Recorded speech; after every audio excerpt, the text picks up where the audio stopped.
Marylanders. Sus vidas tenían sentido. Sus trabajos tenían dignidad. Y pensamos en ellos todos los días. Also, we'd like to recognize our first responders and all the emergency personnel. We could not do this work without them, and we are so grateful. The people who are searching the water right now, the people who are surveying the steel, the people who are laying down the plans, many of whom have not had chances to spend time with their friends and families in weeks. We say from the bottom of our hearts, thank you. And also, we'd like to give an acknowledgement to the sign language interpreters and those who have been with us every single press conference for these past 3+ weeks. To all of you, we just want to say thank you. Now today, we will give updates on the directives that I've issued to the team. And as a reminder, they are: first, we need to give closure and comfort to these families. Second, we need to clear the channel and open the vessel traffic to the port. Third, we need to take care of all of the people who have been affected by this crisis. And fourth, we need to and we will rebuild the Key Bridge. Now, I'll focus most of my remarks today on the fourth and final directive of rebuilding the bridge. But before that, I do want to share a few quick updates. First, on bringing closure to the families, we are continuing to work with leaders all across the state to support these families in their time of need. And we are asking everyone to continue to respect the request of the families for privacy during this difficult time. Let's please not lose sight of ours or their humanity. The second, on opening the channel. As of this morning, we've lifted over 120 containers off of the Dali. And our goal is to remove 140 containers off of the Dali. So again, we continue to be not just impressed, but thankful for the work that has happened with Unified Command of getting the containers off of the Dali. Now, removing the containers is going to help us to build a staging area to access the pieces of the bridge that are on top of the Dali. Because if you look at the slide that we're going to present here, you'll see exactly what I'm talking about.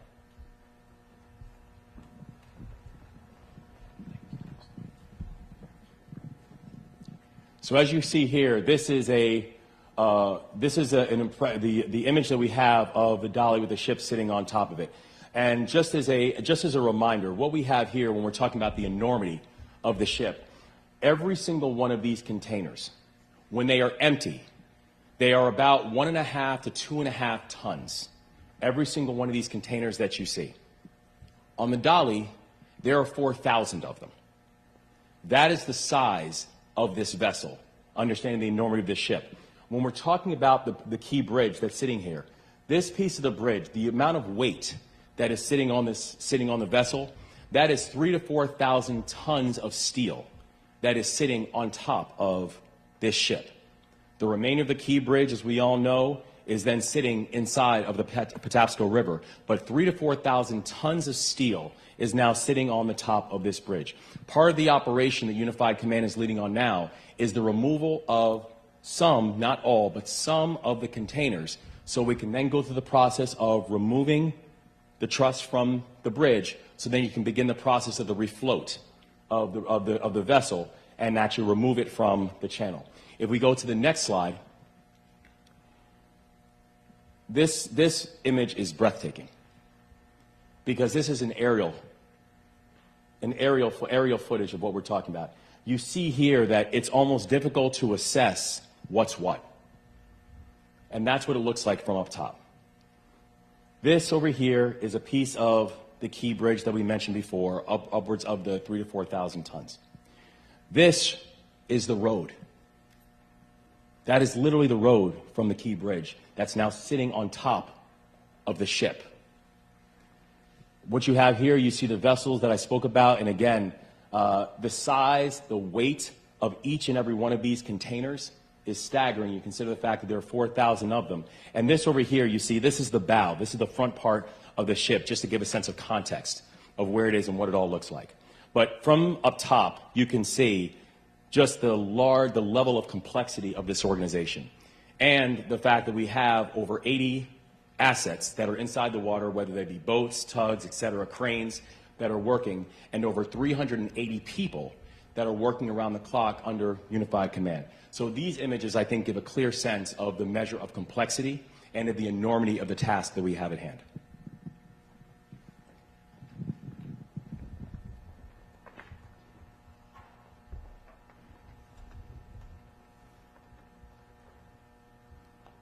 So with that and seeing that, I also want to emphasize that we have now successfully removed around 1,300 tons of steel from the water. The thing I also want to say about that is this: 1,300 tons of steel, countless operations, and still not a single injury. When we started this operation, we said clearly that we lost 4 Marylanders. We're not losing anymore. And the work that Unified Command has done to make sure that we are moving efficiently, moving quickly, and moving safely has been astounding. You all have made sure with your work that this was not just about making sure that we're taking care of the individuals and the families, but also making sure that there was clear taking care of the people who are doing this work and doing the work on the ground. So I just want to say thank you for all the work you all continue to do on this. Now, on supporting those who have been affected by this crisis. On Tuesday, I discussed the launch of our new worker retention program to help companies avoid layoffs in the wake of the collapse. And in just 1 week, 58 businesses have received approval for the program.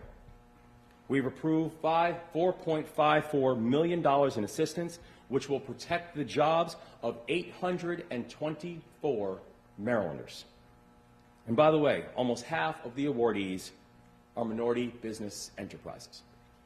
So I want to take a moment to thank Secretary Portia Wu and her team at the Department of Labor for their leadership. This is not just quick, but it is remarkably efficient work that you all have led on. So thank you so much, Madam Secretary.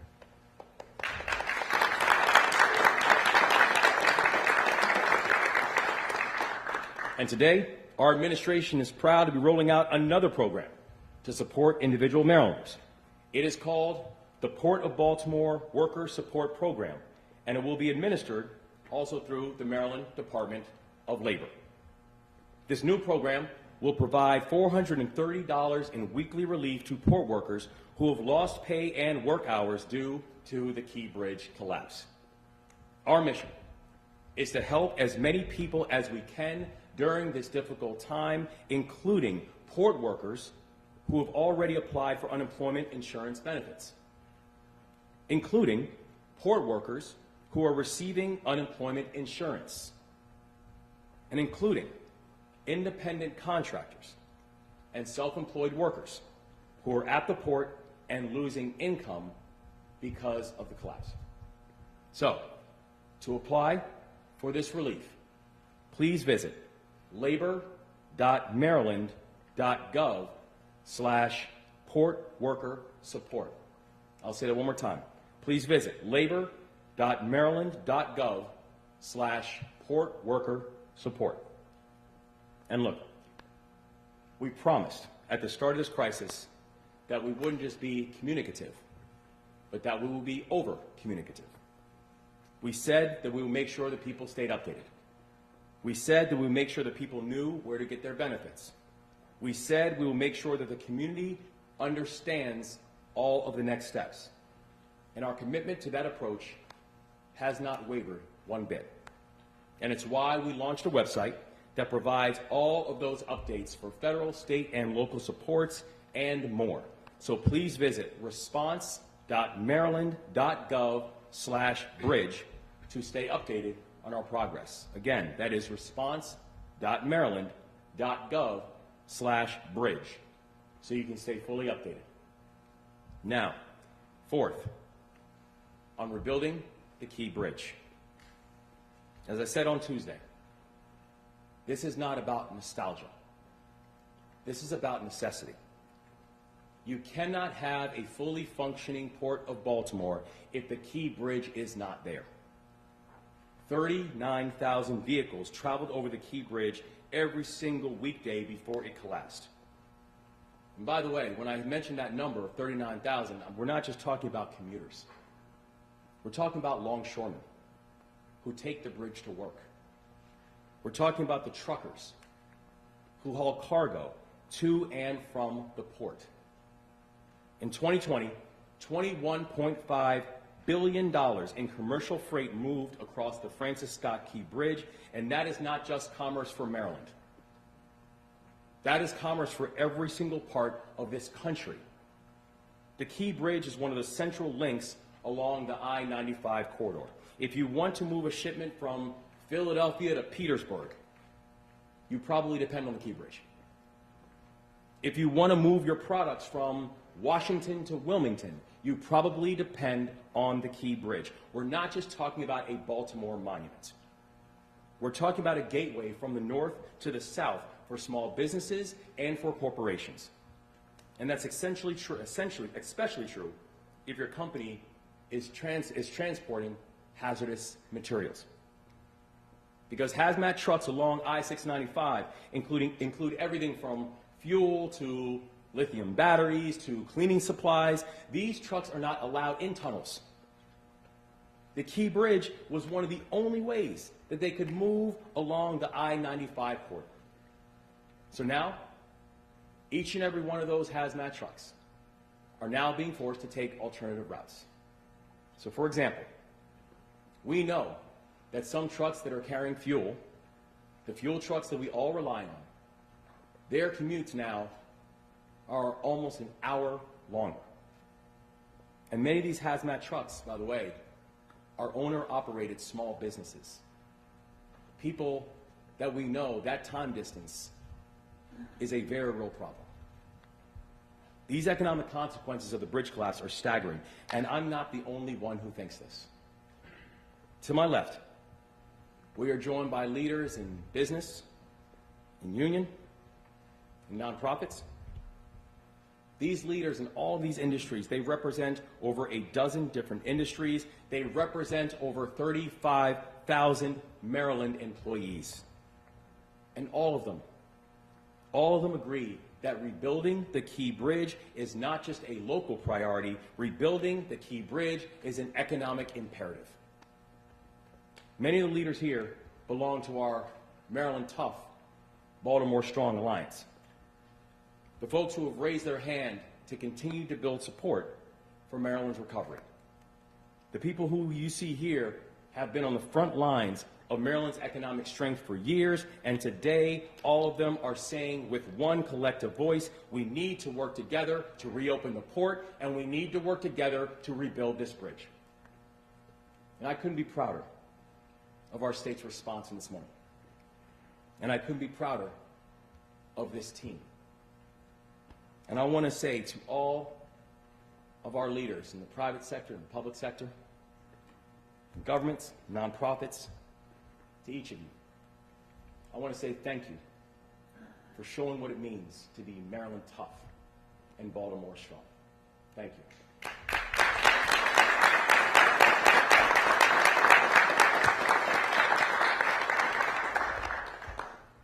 So we've laid out the 4 directives for our recovery.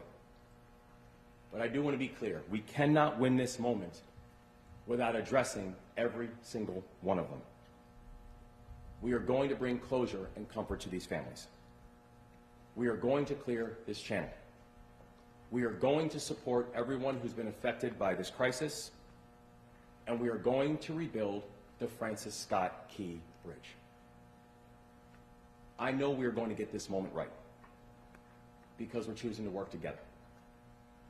I was back on Capitol Hill yesterday, meeting with leaders of both parties to talk about the path forward. And I personally want to thank Chairman Cole, Chairman Graves, and Chairman Womack for meeting with me and sharing their commitment to rebuilding the bridge quickly. These are representatives of Oklahoma and Arkansas and Missouri. And all of them understood the importance of the Key Bridge. You know, in fact, when I met with Chairman Cole, he told me that he was Secretary of State of Oklahoma during the Oklahoma City bombing. And he was talking about the response that they had in Oklahoma and how he was proud of the fact that everybody understood around the country that what happened that day was not an attack on Oklahoma. It was not an attack on Oklahoma City. It was an attack on our American fabric. It was a larger attack on democracy. And I want to thank Chairman Cole for also expressing his belief that what happened over 3 weeks ago and watching the Key Bridge collapse was not just about Maryland. That was a strike to our nation's economy. And I'm thankful for the opportunity to be able to work side by side with people on both sides of the aisle, and frankly from around the country, who understand that this recovery is an imperative for all of us. So to everyone who's here in Dundalk, everyone here in the city of Baltimore, and everyone across the state, I want you all to hear me loud and clear. We are going to rebuild this bridge, and we're going to do it together. So in a few moments, I want to turn the program over to Mark Anthony Thomas. Mark is the CEO of the Greater Baltimore Committee. He's a personal friend and a frat brother, and he's doing remarkable work. And I'm so grateful to have his support today and every single day. And we're also going to be joined by the following speakers. Rear Admiral Watson, representing Unified Command. Baltimore City Mayor Brandon Scott. Baltimore County Executive Johnny Olszewski. And all of our partners who are here today. We just want to say thank you for continuing to lead. So now, I'll turn it over to the CEO of the Greater Baltimore Committee, Mark Anthony Thomas.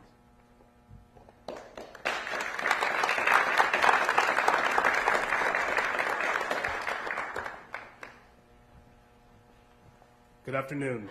Good afternoon. The collapse of the Key Bridge shocked the world. While the short-term and long-term impacts of our economy are still being assessed, we do know one thing for sure. The Port of Baltimore and related industries are critical to Baltimore, to Maryland, and to the nation. And the Key Bridge itself is a foundation for the success of our regional economy's global competitiveness. As the governor mentioned, I serve as the CEO of the Greater Baltimore Committee. In addition to our partnership to support the Maryland Tough Baltimore Strong Alliance, which raised more than $15 million from the private sector to support communities in the recovery, and include many of the partners to my left. I represent more than 400 of America's most influential companies and philanthropic organizations, and some of our state's most ambitious entrepreneurs and innovative academic institutions. Yet there's one thing that unifies us. We all care about Baltimore's people, its neighborhoods, its businesses, and we work collectively to ensure the region contributes to America's dynamic economy. The export industry is one of those pillars of good jobs in American entrepreneurship. In Baltimore, our transportation and industrial economy are as important to the global supply chain as the universities and R&D hubs are to fostering American technology and health innovation that shape this world. Businesses large and small all depend on the infrastructure and talent that ensure the world's supply chains work seamlessly, and we can't emphasize enough how important the Key Bridge is as a significant infrastructure investment for the United States of America. More than 11 million vehicles passed over the bridge in the last year, and this includes 1.3 million truck trips. It is a local transit asset for more than 20,000 workers at nearby Trade Point Atlantic and serves as a major transportation thoroughfare for the nation's most densely populated metropolitan regions. With the loss of the bridge, we're already feeling that impact. The Key Bridge connects multiple counties and communities and serves as an industrial bypass that connects us to the nation and to the global economy. It serves as a backbone for Americans' emerging industries in the industrial and manufacturing sectors. And for Baltimore and our region, the port is more than just history. It is a major economic bet that we're leaning into for our future, and we need to rebuild the Key Bridge to deliver the economic development opportunity for America. Major private investment and public support will expand the capacity along the water and the railways, creating thousands of jobs, new business opportunity, with the impact supporting business activity on the entire eastern seaboard and industrial routes from here to America's heartland. This is why the Greater Baltimore Committee stands with Governor Moore and our partners in the public sector to support the full federal support for the rebuilding of the Key Bridge.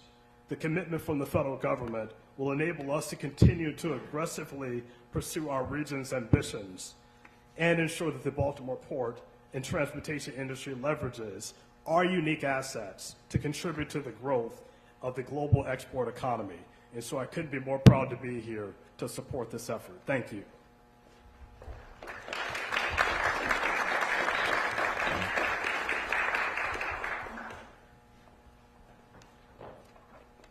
Thank you, Mark.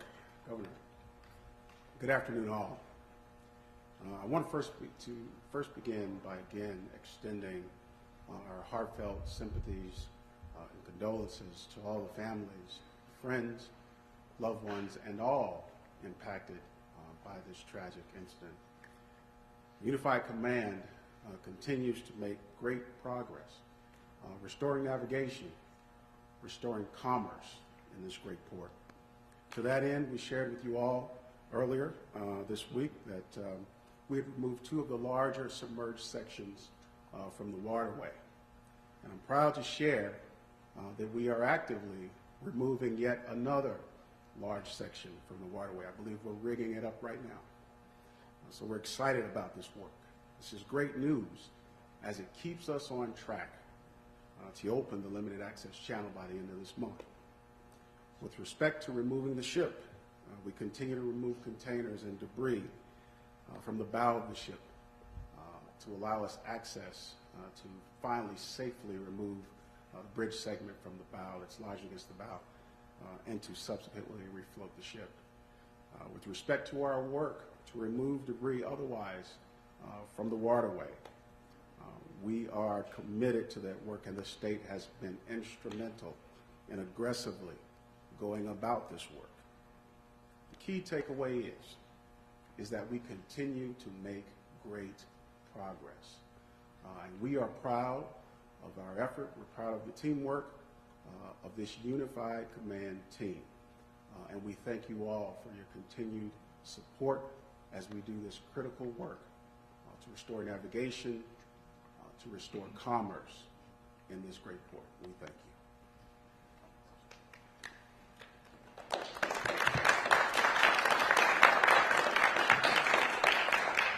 Good afternoon. Thank you, Admiral. Thank you, Governor. And thank you all for being here this afternoon. Every time we gather like this, it reinforces the collaboration and coordination that is happening behind the scenes every day and every moment, and continuing to happen right now while we're speaking with you. From the federal level with the Unified Command, the Coast Guard, Army Corps of Engineers, congressional delegation who are fighting tooth and nail to ensure that this remains a priority in Congress and for the nation. Despite all the uncertainty that we've heard about funding, we know that they're going to do that work, and we know, Mr. Governor, that alongside you, they're going to bring this home for not just Baltimore, not just Maryland, but these United States of America, but even down to the county executive and myself.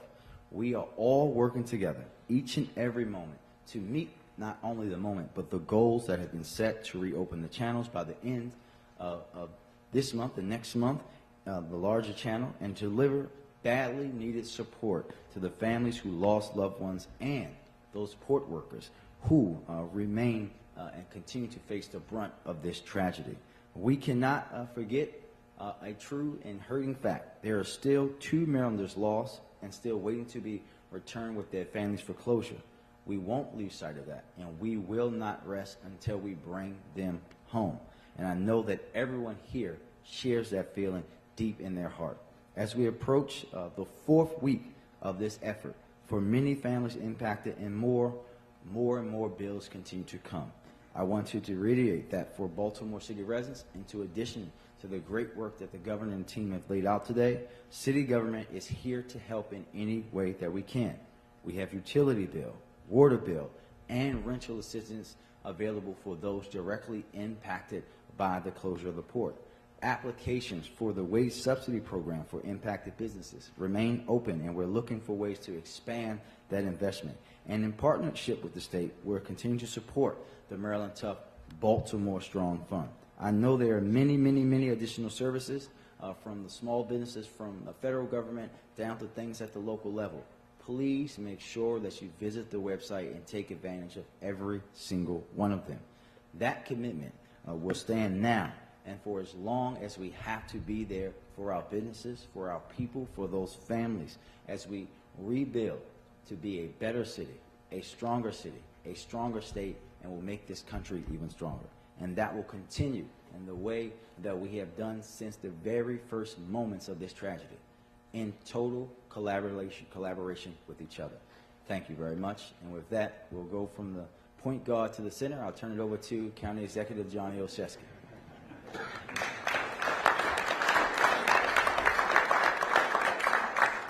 Thank you, Mayor, and good afternoon, all. It is an honor to continue to stand alongside such distinguished leaders. With you, Governor, Lieutenant Governor, the entire Unified Command team, with you, Mayor Scott, Mr. Thomas, and the entire business community today. This is what sustained partnership looks like. It's what we're going to have to keep doing in the days, weeks, and months ahead to meet the goals outlined by Governor Moore. And I just want to say this has been the most collaborative effort I have ever seen in all of my time as county executive and through all of my experience in government. And we're seeing the difference it makes. So to all of the partners in this work, please accept my heartfelt thanks. Even as we also continue to pray for the families who lost loved ones, as we continue to thank our first responders and those conducting the salvage operations, and even as we work with amazing leaders like Secretary Wu to provide even additional resources to those who are impacted. As Mayor Scott said, we in local government fill the gaps, and we're prepared to continue to help amplify the message of our governor and of our agencies and state government of what's available to our impacted businesses, to our impacted individuals. We will continue to be here, continue to collaborate, and continue to meet the need. As I've said before, this is a community that was literally forged out of steel. And that same steel resolve will help us meet this moment, reopen our port, and rebuild the Key Bridge. I want to thank the governor for his work in Washington with our amazing federal delegation, for earlier this week convening local leaders, former governor, who again amplified that message. This is not partisan. This is patriotic. This is for our country, and this is for the greater good. So again, to our partners, thank you. Governor, thank you for your leadership, and again, it is an honor to stand alongside you as we continue this work. Thank you.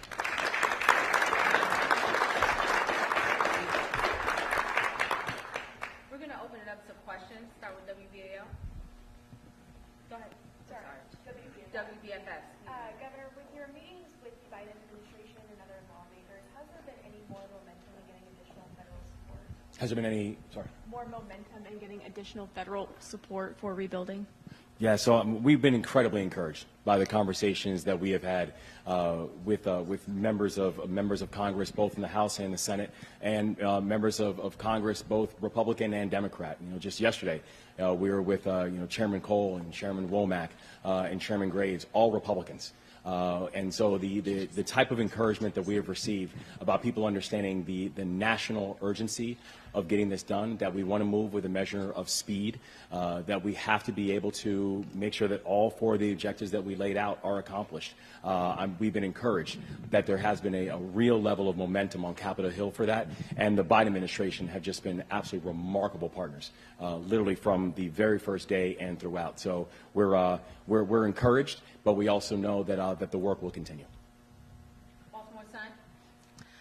Governor, where do you stand on efforts to have the bridge possibly renamed after Congressman Perrin Mitchell?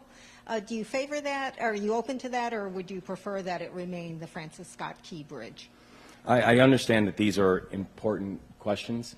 I also know that, that we are locked in on the 4 objectives that we've laid out, that we have to bring comfort and closure to these families. We have got to get these channels reopened, that we've got to make sure that we are supporting those who have been affected by this crisis, to include family members and port workers, and we've got to get this bridge rebuilt. So I know any other conversations, all those things are, even if they are important conversations, they are not now conversations.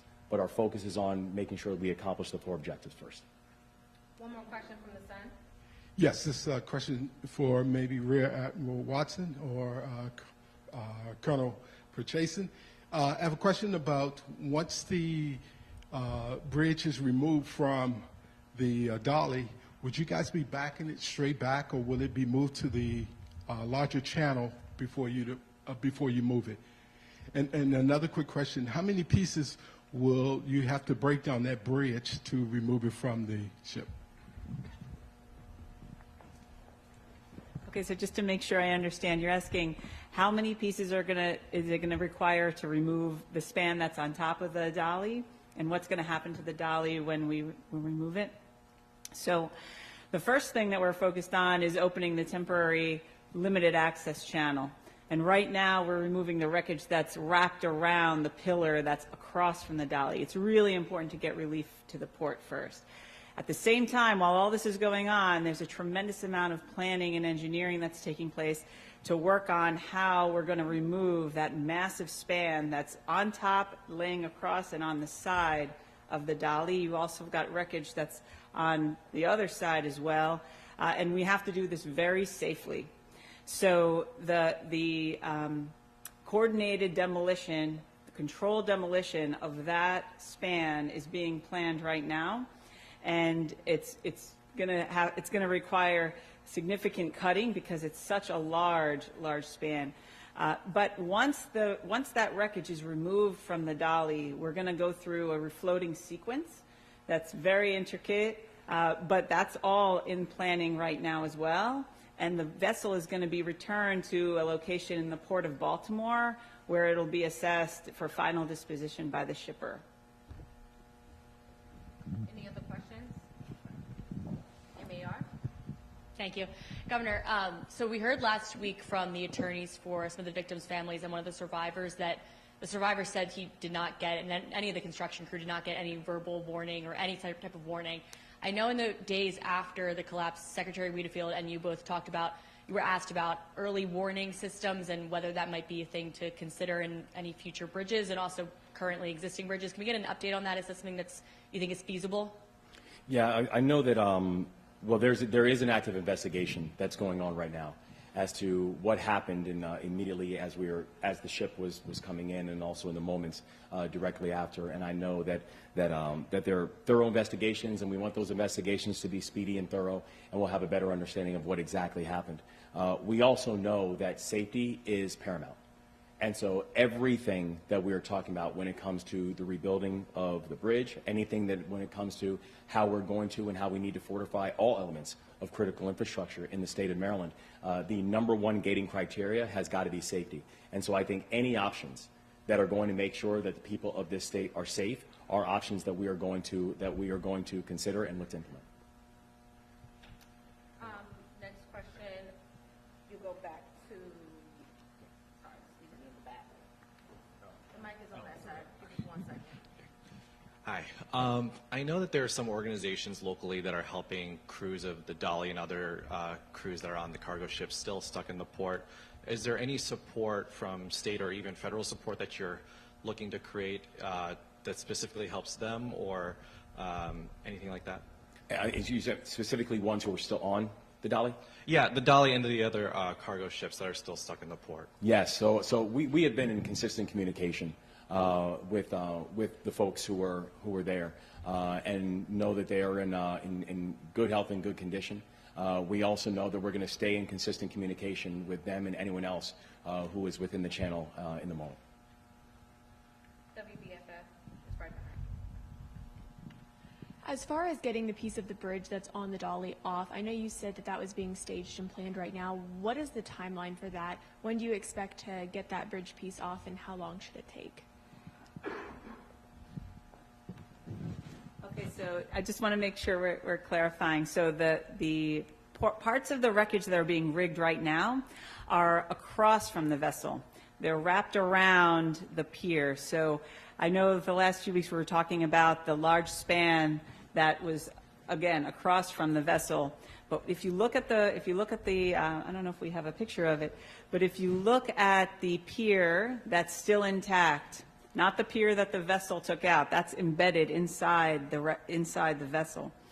We might have a picture or two, and if we do, we can head on over. Do we have, I don't know if we have any other pictures. Across from the vessel, if we all picture, let's pretend we're standing and looking at the city of Baltimore. You've got the vessel to your right, to your left, and you've got a standing pier all the way on the far side across from the vessel. There is some wreckage that wasn't one of those spans that goes straight into the water. It's hanging out and around, and we want to make sure that that's removed. We got direct feedback from our Maryland pilots who conducted a ship simulation of this limited access channel down in Vicksburg, Mississippi, with the Engineer Research and Development Command. They created a model for our pilots to be able to run through and identify any of their needs to help mark and provide instructions for how to navigate this limited access channel. And that wreckage is being removed right now. It's going to be removed in 3 pieces, 2 very large ones and 1 smaller one over the next coming days. So we're very excited about that. The wreckage on the vessel itself is in the planning phases as well, and we're looking for that to be coming up in the coming weeks as we continue to solidify the plan and coordinate that across all 3 salvers. If you look at the picture that the governor shows, you have all 3 salvage efforts coalescing right at that location. You've got our contractor that's working in the channel, the vessel salver, and also the state. All 3 need to be coordinated so that we keep safety at the top priority, safety of the vessel, safety of the workers, and it's going very well. We'll take one final question. Does anybody have a question? Any more? Yeah, I mean, hey. Just looking forward to next week. It'll be 4 months on Tuesday. 4 weeks. God, not 4 months. 4 weeks. So is there anything, what have you learned most from this experience? And is there anything you might have done differently in hindsight now over the last month? I'm still heartbroken that we still have 2 unaccounted for souls. I just can't stop thinking about the pain these families are feeling. The news they got almost 4 weeks ago is the most heartbreaking news. And these leaders here have been working around the clock. This has been a 24/7 operation that has taken place ever since the dolly first ran into the Francis Scott Key Bridge. People have been working around the clock on this, and have done it with a remarkable professionalism and humanity. I could not be more thankful and impressed by this state's response, where we've watched an entire state rally around a community, around families, around workers, around leadership. I am so proud to be a Marylander. I am so proud to be this state's governor. And frankly, after continuing to look at the work of Unified Command, I'm so proud to be an American. And so there have been a lot of lessons learned. There have been continue to be truly heartbreaking moments.